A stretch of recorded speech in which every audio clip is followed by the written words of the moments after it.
Yeah, I remember just getting really bad back pain. I think it was around winter or something, and then I ended up going into the doctors for it. And then the doctor was just telling me to like lift my shirt up, and then like instantly, like both the doctor and my mom just made like a shock noise because of like scoliosis, my back just sticking out really far. And then from then on out, after like quite a while of waiting, maybe like a year or something, being on like a waiting list, like I ended up going into like surgery for just like spinal fusion, which is really awful actually.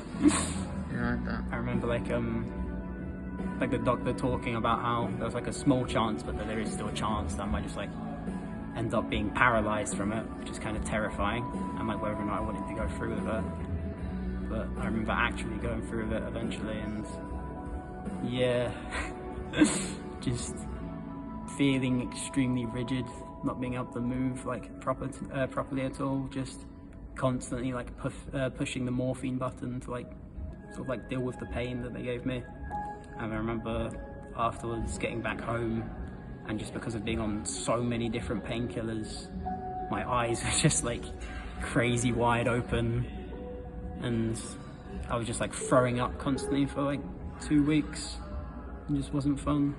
I think a distinct thing I remember about like sort of the recovery is I know there's like flesh in the way, so it's not really like real, but I remember lying down and like the back of my skull sort of felt as if it was scraping against my spine, which wasn't a fun feeling.